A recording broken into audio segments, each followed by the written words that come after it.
CM Dhami ने महाराष्ट्र राज्य के स्थापना दिवस पर दी शुभकामनाएं। कहा, मैं बाबा केदार से प्रार्थना करता हूं कि महाराष्ट्र सदैव विकास के पथ पर अग्रसर रहे। उत्तराखंड में भौतिक सत्यापन में पाए गए 2424 संदिग्ध। मुख्यमंत्री धामी ने फिर दोहराई समान नागरिक संहिता पर अपनी बात। हल्द्वानी के काठगोदाम थाना क्षेत्र में भगवा गमछा देख युवकों पर पथराव। हनुमान चालीसा का पाठ कर लौटते हुए अचानक भीड़ ने किया हमला, मची अफरा तफरी। चार धाम के लिए तय हुई श्रद्धालुओं की संख्या, एक दिन में 12,000 यात्री कर सकेंगे केदार बाबा के दर्शन। उत्तराखंड पाठशाला में स्कूलों में छात्र पढ़ सकेंगे वेद, उपनिषद और गीता के पाठ का सरकार कर रही है विचार।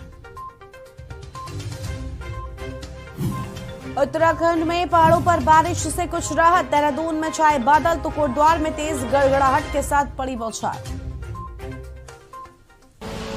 आप देख रहे हैं के न्यूज, खबरों का सारथी। नमस्कार, मैं हूं गरिमा वाजपेयी और आप देख रहे हैं के न्यूज इंडिया। और सबसे बड़ा सवाल आज ये है कि धधक रहे हैं जंगल और आखिर इसका जिम्मेदार कौन है। खबर है देहरादून से, जहां पर रिजर्व तक पहुंची जंगलों की आग। अल्मोड़ा, उत्तरकाशी, पिथौरागढ़ और बागेश्वर में जमकर तबाही देखने को मिली है। राज्य भर में 155 दर्ज की गई है वनाग्नि की घटनाएं और संरक्षित वाइल्ड लाइफ अभयारण्यों में भी आग का कहर।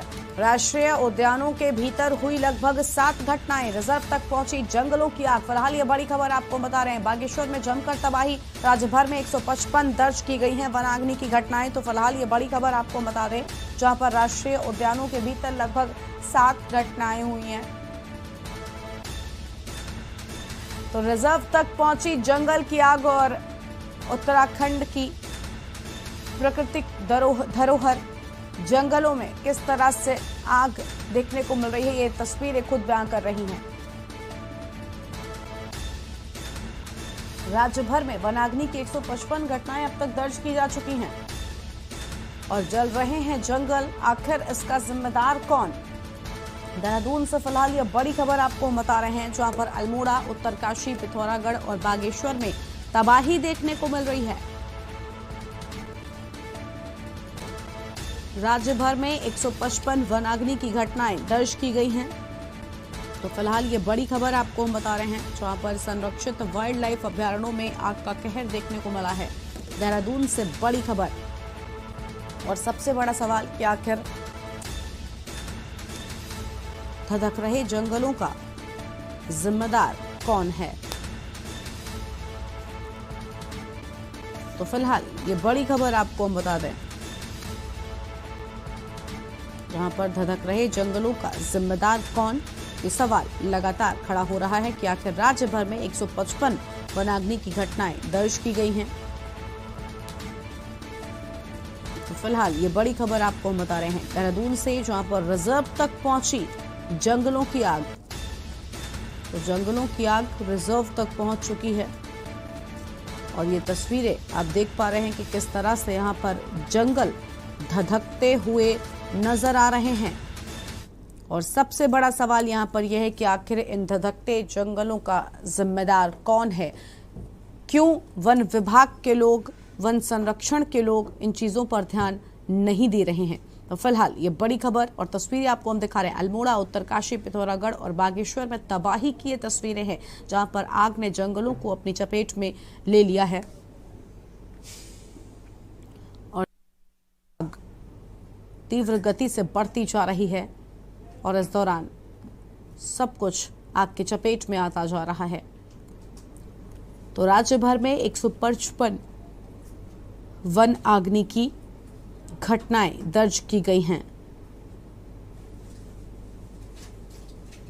तो फिलहाल ये बड़ी खबर आपको हम बता दें और ये तस्वीरें।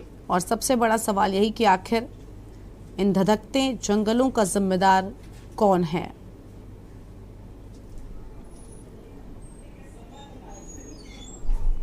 और राज्य भर में 155 वनाग्नि की घटनाएं दर्ज की गई हैं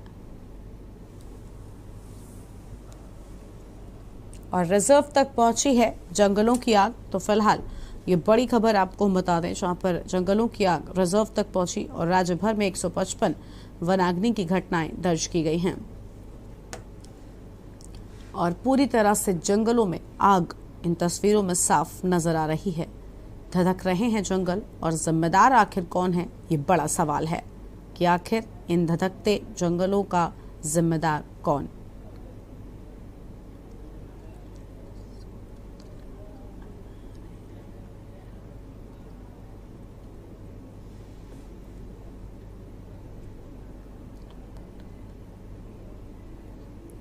तो फिलहाल इस वक्त की बड़ी खबर आपको हम बता रहे हैं, जहां पर जंगलों की आग लगातार बढ़ती जा रही है और राज्य भर में 155 वनाग्नि की घटनाएं अब तक दर्ज की जा चुकी हैं। तो फिलहाल ये बड़ी खबर आपको हम बता रहे हैं।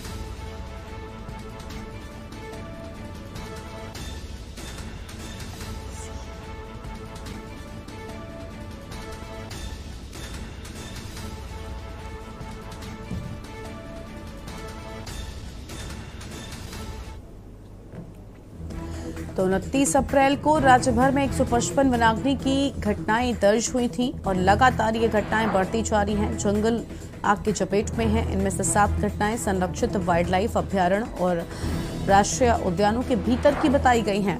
तो वहीं साल 2020 और 21 में जहां वनों में आग की घटनाओं में कमी पाई गई थी, तो वहीं इस साल बेतहाशा बढ़ोतरी हुई है और आग मानव बस्तियों तक अब पहुंच चुकी है, जिससे खतरा लगातार बढ़ता जा रहा है। फरवरी से अब तक 2 लोग आग की चपेट में आने से मारे भी जा चुके हैं। तो जंगल की आग का जिम्मेदार कौन, ये जानना बेहद जरूरी। एक वनकर्मी की मौत हुई तो वहीं लगभग 6 लोग इसमें घायल हुए हैं। ये बड़ी खबर आपको बता रहे, एक वनकर्मी की मौत भी हो चुकी है। 2 सरकारी स्कूल इस आग की भेंट भी चढ़ चुके हैं। यानी बड़ा नुकसान वन संपदा के साथ साथ अन्य चीजों को भी हो रहा है। रिजर्व एरिया में आग की घटनाओं का सबसे ज्यादा असर हो रहा है और 15 फरवरी से 29 अप्रैल तक के आंकड़ों के अनुसार 1713 आग की घटनाएं हुई हैं, जिनमें से 2785 हेक्टेयर जंगल जल गए और अल्मोड़ा, उत्तरकाशी, पिथौरागढ़ और बागेश्वर में जमकर तबाही देखने को मिली है। तो फिलहाल ये बड़ी खबर कि आखिर जंगल में आग का जिम्मेदार कौन। उत्तराखंड में 71% हिस्सा जंगल है और ज्यादातर रिजर्व या संरक्षित हिस्सा है या फिर शेष वन पंचायतों के हैं और संरक्षित हिस्सों में वन विभाग की फोर्स होती है। लेकिन आखिर वन विभाग की ये फोर्स क्या कर रही है और वन पंचायतों में स्थानीय लोगों के समूह प्रबंधन करते हैं और जंगल में आग का जिम्मेदार कौन, क्योंकि आग लगने की कम से कम 1190 घटनाएं रिजर्व फॉरेस्ट में दर्ज की गई हैं, जबकि 571 वन पंचायत क्षेत्रों में आग की घटनाएं सामने आई हैं। तो फिलहाल ये बड़ी खबर और 29 अप्रैल को राज्य भर में 155 वनाग्नि की दर्ज हुई घटनाएं।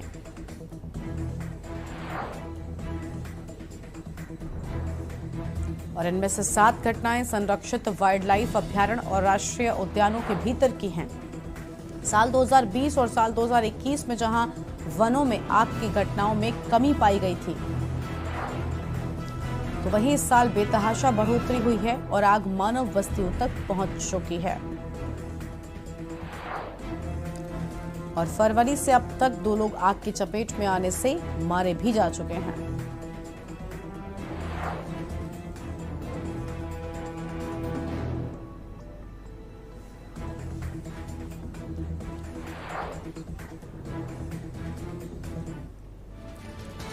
तो रुद्रप्रयाग सहित कई क्षेत्रों में बारिश होने की मिली है। तो फिलहाल इस वक्त की बड़ी खबर आपको बता दें, जहां पर बारिश होने से जंगलों में लगी आग पर कुछ हद तक राहत, यानी राहत भरी खबर यह है। एक तरफ जहां धधकते जंगल और जिम्मेदार कौन, इस पर हम बात करें, तो वहीं दूसरी ओर अभी आम जानकारी भी सामने आ रही है कि कुछ राहत भी बारिश के चलते इस आग में मिली है। राज्य भर में 155 वनाग्नि की घटनाएं दर्ज की गई थी, लेकिन कुछ क्षेत्रों में बारिश होने से जंगल की आग से राहत मिली है। तो फिलहाल ये बड़ी खबर आपको बता दें, ये बड़ी खबर सामने आ रही है, जहां पर रिजर्व तक पहुंची जंगलों की आग।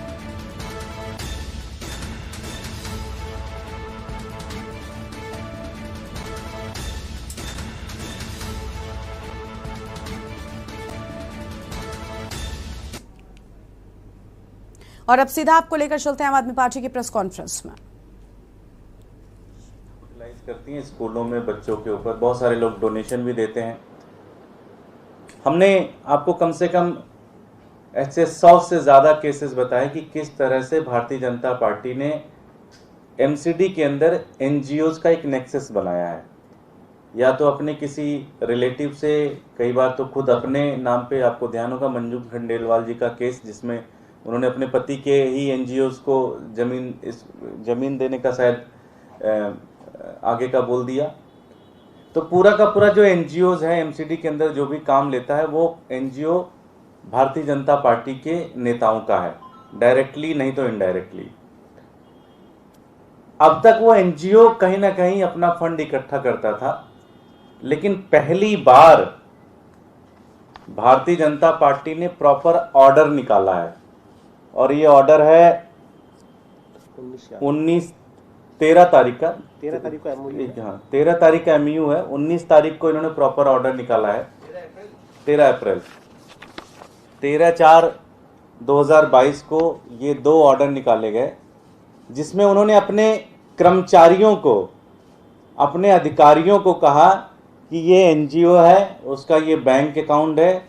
अब तुम्हारा काम है कि तुम्हारे एरिया में जो जो दुकानें आती हैं, जो जो घर आती हैं, जो जो इंडस्ट्री आती है, सबके पास जाओ और चेक इकट्ठा करके इस एनजीओ को डोनेशन दिलाओ।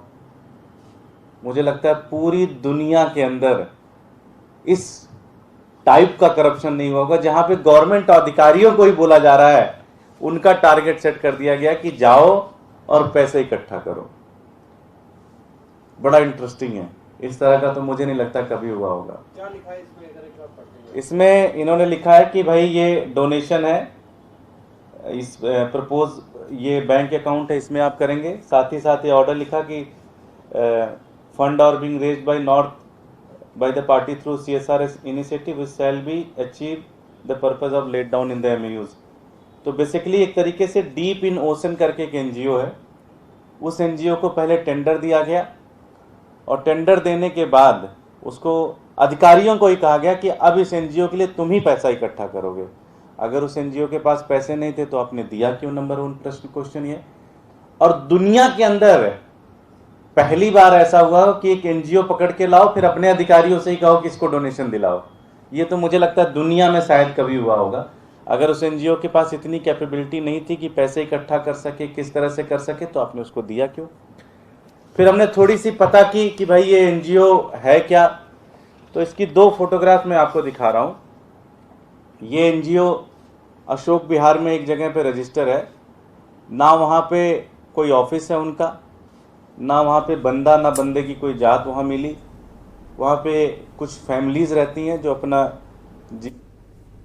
तो आप नेता दुर्गेश पाठक को आप सुन रहे थे। और अब बढ़ते खबरों की ओर। खबर है देहरादून से, जहां पर उत्तराखंड में लगातार बढ़ रहा है साइबर क्राइम। साइबर ठगों ने राज्यसभा सांसद नरेश बंसल को ठगने का प्रयास किया है। व्हाट्सएप पर संदेश भेजकर किया ठगने का प्रयास। उपराष्ट्रपति के नाम पर किया गया ठगी का प्रयास। उपराष्ट्रपति से पुष्टि कराई तो पकड़ में आया फर्जीवाड़ा। ज्ञात साइबर ठगों के खिलाफ IT एक्ट के तहत सांसद ने कराया केस दर्ज।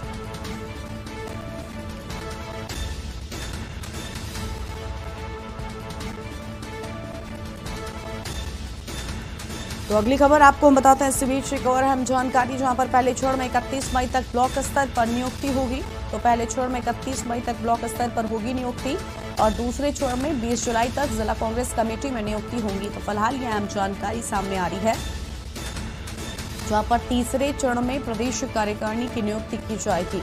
तो तीसरे चरण में प्रदेश कार्यकारिणी की नियुक्ति की जाएगी और कांग्रेस प्रदेश मुख्यालय में प्रेस वार्ता की गई है। तो कांग्रेस प्रदेश मुख्यालय में प्रेस वार्ता की गई है। फिलहाल ये अहम खबर आपको हम बता रहे हैं, जहां पर देहरादून से खबर है, कांग्रेस के प्रदेश मुख्यालय में की गई प्रेस वार्ता।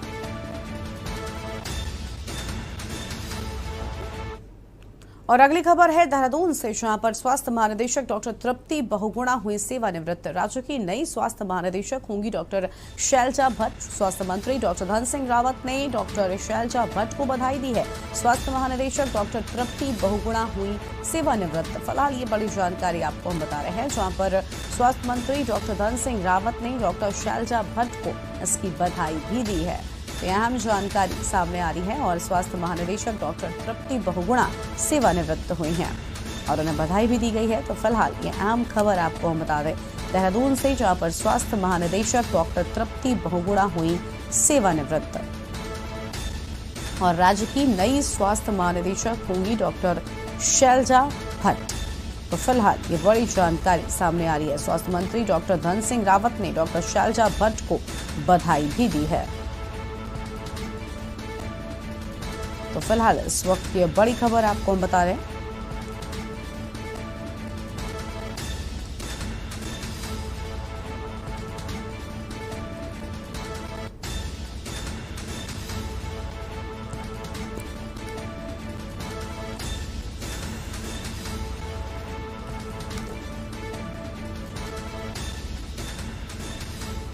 तो फिलहाल ये अहम खबर आपको हम बता दें, जहां पर राज्य की नई स्वास्थ्य महानिदेशक होंगी अब डॉक्टर शैलजा भट्ट। डॉक्टर शैलजा भट्ट को बड़ी जिम्मेदारी और स्वास्थ्य मंत्री डॉक्टर धन सिंह रावत ने डॉक्टर शैलजा भट्ट को बधाई भी दी है। तो फिलहाल ये बड़ी खबर आपको हम बता रहे हैं। स्वास्थ्य महानिदेशक डॉक्टर तृप्ति बहुगुणा सेवानिवृत्त हुई हैं। तो इस वक्त की अहम खबर आपको हम बता दें, जहां पर देहरादून स्वास्थ्य महानिदेशक डॉक्टर तृप्ति बहुगुणा हुई सेवानिवृत्त। हमारे साथ हमारे संवाददाता अभिषेक जुड़ चुके हैं। अभिषेक, राज्य की नई स्वास्थ्य महानिदेशक डॉक्टर शैलजा भट्ट होंगी और सेवानिवृत्त कार्यक्रम भी हुआ, क्या कुछ और जानकारी? देखिए, कल जो स्वास्थ्य महानिदेशक उत्तराखंड की थी तृप्ति बहुगुणा, कल उनका जो कार्यकाल था वो पूरा हो गया। कल वो रिटायर हो चुकी अपने बच्चे से। उसके बाद एक कार्यक्रम जो शाम को स्वास्थ्य विभाग ने रखा था उनकी सेवानिवृत्ति के लिए, उसमें स्वास्थ्य मंत्री डॉक्टर धन सिंह रावत ने शिरकत की थी। उन्होंने शुभकामनाएं दी डॉक्टर तृप्ति बहुगुणा को। इसके साथ ही जो नए महानिदेशक है उनके नाम का भी उन्होंने ऐलान किया। डॉक्टर शैलजा भट्ट को अब उत्तराखंड के स्वास्थ्य महानिदेशक की जो है जिम्मेदारी डॉक्टर धन सिंह रावत ने दी। साथ ही उन्हें इस पद पर आसीन होने के बाद उन्होंने बधाई दी।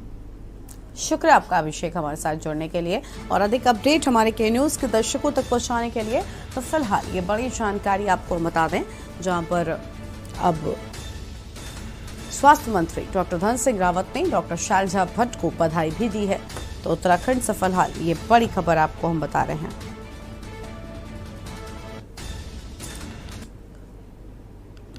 और अगली खबर देहरादून से सामने आ रही है, जहां पर लगातार प्रदेश में बढ़ रहे हैं साइबर क्राइम के मामले। उत्तराखंड में लगातार बढ़ रहा है साइबर क्राइम। फिलहाल ये अहम खबर आपको बता दें देहरादून से, जहां पर लगातार साइबर क्राइम बढ़ रहा है और साइबर ठगों ने राज्यसभा सांसद नरेश बंसल को ठगने का भी प्रयास किया है। तो फिलहाल ये बड़ी खबर, व्हाट्सएप पर संदेश भेजकर किया ठगने का प्रयास। तो व्हाट्सएप पर संदेश भेजकर ठगने का प्रयास किया है। फिलहाल ये बड़ी खबर आपको बता दें, उपराष्ट्रपति के नाम पर किया गया ठगी का प्रयास। तो उपराष्ट्रपति के नाम पर ठगी का प्रयास किया गया है और उपराष्ट्रपति से पुष्टि कराई तो पकड़ में आया फर्जीवाड़ा। उपराष्ट्रपति से कराई पुष्टि तो पकड़ में आया फर्जीवाड़ा। फिलहाल इस वक्त की बड़ी खबर आपको हम बता दें, जहां पर आपको बता दें कि उत्तराखंड में लगातार साइबर क्राइम बढ़ रहा है और लगातार साइबर क्राइम की घटनाएं बढ़ रही हैं। तो फिलहाल इस वक्त की बड़ी खबर आपको हम बता रहे हैं, साइबर ठगों ने राज्यसभा सांसद नरेश बंसल को भी ठगने का प्रयास किया है। तो फिलहाल ये बड़ी खबर आपको बता रहे हैं, उत्तराखंड में लगातार साइबर क्राइम बढ़ता ही जा रहा है। तो लगातार बढ़ रहा है साइबर क्राइम। फिलहाल इस वक्त की बड़ी खबर आपको हम बता रहे हैं।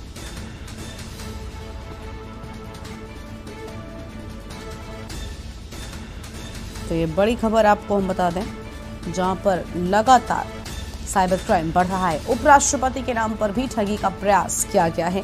तो उपराष्ट्रपति के नाम पर ठगी का प्रयास हुआ है और उपराष्ट्रपति से पुष्टि कराई तो पकड़ में आया फर्जीवाड़ा। हमारे साथ में ब्यूरो चीफ राजेश वर्मा भी जुड़ चुके हैं। राजेश जी, अज्ञात साइबर ठगों के खिलाफ आईटी एक्ट के तहत सांसद ने केस दर्ज करवाया है, लेकिन आप हौसले देखिए इन साइबर ठगों के कि मंत्रियों को ही ठगने लगे और उपराष्ट्रपति के नाम से ठगी तक की जाने लगी है।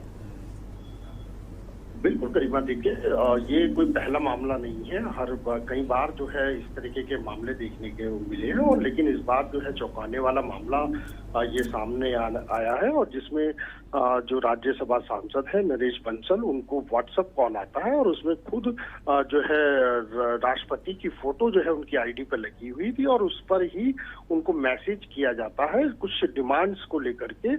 हालांकि इस पर जो है जो सांसद महोदय हैं उन्होंने काफी गंभीरता से इसको लिया और काफी समझदारी का परिचय जो है उन्होंने दिया, और उन्होंने इस बात की पुष्टि जो है क्लियर करने के लिए जो है राष्ट्रपति कार्यालय में जो है उन्होंने फोन किया। तो वहां से कोई ऐसी सूचना नहीं थी, जिसके चलते जब उनको पता चला कि कोई उनसे ठगी करना चाह रहा है, तो उन्होंने तत्काल जो है देहरादून कोतवाली में जो है अज्ञात साइबर ठगों के खिलाफ जो है FIR दर्ज कराई है, जिसमें मुकदमा दर्ज हो चुका है। लेकिन गरिमा देखिए, सबसे बड़ी बात यह है कि लगातार हम देख रहे हैं कि आम जनमानस के बीच में भी इस तरीके की प्रॉब्लम जो है वो आ रही है। साइबर क्राइम जो है वो लगातार जो है वो बढ़ रहा है, कई लोग इसके शिकार जो है प्रतिदिन हो रहे हैं। तो कहीं ना कहीं कोई ठोस जो है कार्यवाही जो है वो अभी सामने देखने को नहीं मिल रही है। हालांकि प्रयास जो है पुलिस लगातार करती है, लेकिन जिस तरीके का ये हाई प्रोफाइल जिस तरीके का मामला आया है, और ये एक सुरक्षा की दृष्टि से भी देखें तो काफी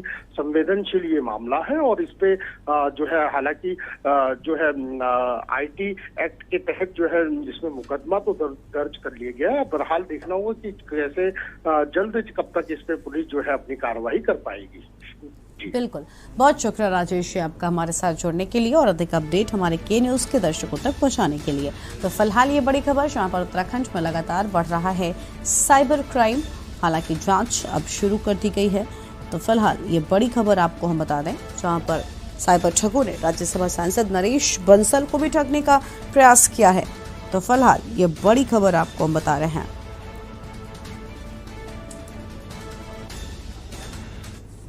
और अगली खबर हरिद्वार से सामने आ रही है। अगली बड़ी खबर आपको हम बताते हैं हरिद्वार से, जहां पर मुख्यमंत्री धामी के प्लेन में आई तकनीकी खराबी। देहरादून से इस वक्त की बड़ी खबर, जहां पर मुख्यमंत्री धामी के प्लेन में खराबी आई है और दिल्ली से आज सुबह उत्तराखंड लौटते वक्त था। देरी से उत्तराखंड पहुंचे सीएम, हरिद्वार कार्यक्रम में नहीं हो पाए शामिल। तो देरी से उत्तराखंड पहुंचे सीएम और हरिद्वार कार्यक्रम में शामिल नहीं हो पाए। तो फिलहाल ये अहम खबर आपको हम बता रहे हैं, जहां पर मुख्यमंत्री ने ट्वीट कर इसकी जानकारी भी दी है। तो मुख्यमंत्री की ओर से ट्वीट कर इसकी जानकारी भी दी गई है। फिलहाल ये बड़ी खबर आपको हम बता रहे हैं, जहां पर दिल्ली से आज सुबह उत्तराखंड लौटते वक्त हुआ था स्टेट प्लेन खराब। तो दिल्ली से उत्तराखंड लौटते वक्त स्टेट प्लेन खराब हुआ था और देरी से उत्तराखंड पहुंचे सीएम, जिसके चलते हरिद्वार कार्यक्रम में शामिल नहीं हो पाए। तो फिलहाल ये बड़ी जानकारी सामने आ रही है। मुख्यमंत्री ने ट्वीट कर अब इस बात की जानकारी भी दी है। तो मुख्यमंत्री की ओर से ट्वीट कर इस बात की जानकारी भी दी गई है। और देहरादून से खबर, मुख्यमंत्री धामी के प्लेन में आई तकनीकी खराबी। देहरादून से ये अहम खबर आपको हम बता रहे हैं, जहां पर दिल्ली से आज सुबह उत्तराखंड लौटते वक्त हुआ था स्टेट प्लेन खराब। तो दिल्ली से उत्तराखंड लौटते वक्त हुआ था स्टेट प्लेन खराब और देरी से उत्तराखंड पहुंचे सीएम, हरिद्वार कार्यक्रम में नहीं हो सके शामिल। तो फिलहाल ये अहम जानकारी सामने आ रही है। देवस्य धीमहि धियो यो नः प्रचोदयात्। गायत्री माता की जय। अखिल विश्व गायत्री परिवार के वृक्ष गंगा अभियान के 600वें सप्ताह को सफलतापूर्वक पूर्ण करने के लिए मेरी हार्दिक शुभकामनाएं। मित्रों, आज सुबह 7:30 बजे मैं दिल्ली के उत्तराखंड भवन से इस कार्यक्रम में प्रतिभाग करने के लिए जब एयरपोर्ट की ओर जा रहा था, तब मैं अत्यंत आनंदित था कि मैं आज गायत्री परिवार के सदस्यों व पूज्य प्रणव पंड्या जी व मेरे अत्यंत प्रिय चिन्मय पंड्या जी से मिलूंगा। पर स्टेट प्लेन में आई तकनीकी खराबी के कारण मैं आज आप सबके समक्ष उपस्थित होने में असमर्थ हूं। आशा है आप सब इसके लिए मुझे क्षमा करेंगे, पर मैं आप सभी को विश्वास दिलाता हूं, मैं शीघ्र ही आप सबके बीच में आऊंगा, मैं आप सबसे मिलूंगा। और जो आज कार्यक्रम में ना आ पाने का मैं कहूं कि काफी मन में मेरे कष्ट है, उस कष्ट को आप सबसे मिलकर दूर करूंगा। मैं शीघ्र ही आप सबके बीच में उपस्थित होऊंगा। पुनः इस महान कार्य को करने के लिए आप सभी को, अखिल भारतीय परिवार को ढेर सारी शुभकामनाएं। जय। तो देहरादून से खबर आपको बता दें, जहां पर मुख्यमंत्री पुष्कर सिंह धामी के प्लेन में खराबी आई, तकनीकी खराबी के चलते वो लेट हुए और जिसके चलते हरिद्वार कार्यक्रम में शामिल नहीं हो सके। और इसी खबर पर हमारे साथ हमारे संवाददाता अभिषेक जुड़े हुए हैं। अभिषेक, क्या खराबी थी और किस वजह से आई, क्या उसे दुरुस्त कर लिया, क्या है, क्या कुछ जानकारी है आपके पास? जी गरिमा, देखिए परसों शाम मुख्यमंत्री, कल एक कार्यक्रम था दिल्ली में विज्ञान भवन में, जो मुख्य न्यायाधीशों का हाईकोर्ट के कार्यक्रम था, उसमें प्रधानमंत्री भी शामिल हुए थे। वो उस कार्यक्रम में हिस्सा लेने के लिए जो मुख्यमंत्री पुष्कर सिंह धामी हैं वो दिल्ली रवाना हुए थे। कल उन्होंने कार्यक्रम को अटेंड किया। उसके बाद आज सुबह 7, साढ़े 7 बजे के आसपास जब वो एयरपोर्ट पहुंचे तो उन्हें उत्तराखंड आना था। करीब 8 बजे उनकी वहां पे स्टेट प्लेन से रवानगी थी, लेकिन स्टेट प्लेन में कुछ खराबी, तकनीकी खराबी के चलते उनको काफी इंतजार करना पड़ा और काफी देरी के बाद वो उत्तराखंड आए। करीब 10 बजे का समय हो चुका था जब वो उत्तराखंड पहुंचे। तो उससे पहले 9:40 पर उनको एक हरिद्वार में एक कार्यक्रम में शामिल होना था, जो गायत्री परिवार है, वो एक वृक्ष गंगा कार्यक्रम कर रहे थे, जिसमें उन्हें शामिल होना था। और अपनी देरी की वजह से, जो तकनीकी खराबी उनके स्टेट प्लेन में आई, उसी की वजह से वो इस कार्यक्रम में हिस्सा नहीं ले पाए। और जब वो विलंब से उत्तराखंड पहुंचे, उसके बाद उनका कार्यक्रम टिहरी में भी होना था। तो टिहरी में मुख्यमंत्री जो है वो टिहरी कार्यक्रम के लिए रवाना हो गए। तो इसके लिए उन्होंने 1 घंटे पहले ट्वीट किया, उसकी जानकारी दी और साथ ही उन्होंने ट्वीट के माध्यम से जो देव संस्कृति विश्वविद्यालय का जो कार्यक्रम था वृक्ष गंगा, उसमें भी उन्होंने अपने संदेश में उनको बधाई दी और साथ ही बताया कि किस तरह से उनको वो कार्यक्रम में हिस्सा नहीं ले पाए। फिलहाल बहुत शुक्रिया आपका अभिषेक, हमारे साथ जुड़ने के लिए और अधिक अपडेट हमारे दर्शकों तक पहुंचाने के लिए। तो फिलहाल इस वक्त की बड़ी खबर आपको बता दें, जहां पर मुख्यमंत्री पुष्कर सिंह धामी के प्लेन में तकनीकी खराबी आई। और अब रुक करते हैं अगली खबर की ओर। खबर देहरादून से, जहां पर चारधाम में प्रतिदिन दर्शन के लिए यात्रियों की संख्या तय, शासन ने जारी किया आदेश और यात्रा सीजन के पहले 45 दिनों के लिए बनाई व्यवस्था। केदारनाथ में एक दिन में 12,000 श्रद्धालु करेंगे दर्शन, बद्रीनाथ में एक दिन में 15,000 श्रद्धालु करेंगे दर्शन, यमुनोत्री में एक दिन में 4,000 श्रद्धालु करेंगे दर्शन और गंगोत्री में 7,000 श्रद्धालु ही कर सकेंगे दर्शन। चारधाम में प्रतिदिन दर्शन के लिए यात्रियों की संख्या तय।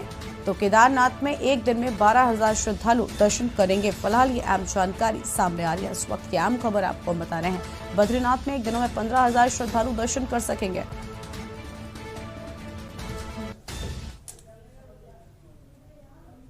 देहरादून से खबर है, जहां प्रदेश भर में गर्मी ने तोड़े हैं सभी रिकॉर्ड। लगातार बढ़ती गर्मी से आम जनमानस का बुरा हाल है। बिजली कटौती से लोग परेशान हो रहे हैं। पीने के लिए पानी के भी लिए लोग परेशान। पहाड़ों पर लगी भीषण आग से पहले ही झुलस रहा है प्रदेश और मौसम विभाग के अनुसार 2 दिन बारिश के चलते मिल सकती है राहत। प्रदेश में गर्मी ने तोड़े सारे रिकॉर्ड। लगातार बढ़ती गर्मी से आम जनमानस का बुरा हाल है। तो लगातार बढ़ती गर्मी से आम जनमानस का बुरा हाल, पानी भी पीने के लिए लोगों को नसीब नहीं हो रहा है। दूसरी ओर बिजली कटौती यानी लगातार एक साथ कई प्रदेश की जाए। और फिलहाल खबर के न्यूज़। नमस्कार।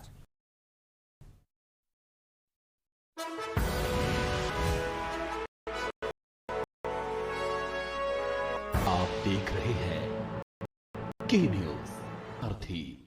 देखें, समझा देते हैं, प्यार से समझाएंगे, धीरे धीरे से, वो भी अपनी जुबान में।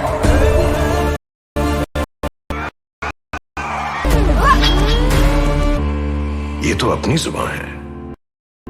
जुबान एक हो तो दिल भी एक। विमल, बोलो जुबान केसरी। कुछ दिन ऐसे होते हैं when I love my job, और कुछ दिन ऐसे होते हैं कि I hate it। एक पायलट पे होता है इतना प्रेशर कि कूल रहना इज नॉट दैट इजी। पर गर्मी में घर को कूल रखना is now too easy with Summer Cool coolers. Summer Cool celebrates the release of Runway 34। गर्मी के बीच पावर कट से हाहाकार, बिजली कटौती, हर तरफ कोहराम, शहर गांव में बत्ती गुल, लोग परेशान। कोयला खत्म, कैसे सुधरेंगे हालात? बिजली संकट लगातार सिर्फ के न्यूज इंडिया पर। कोर्ट कचहरी के ना लगे चक्कर, सबसे अधिक यही है बेहतर।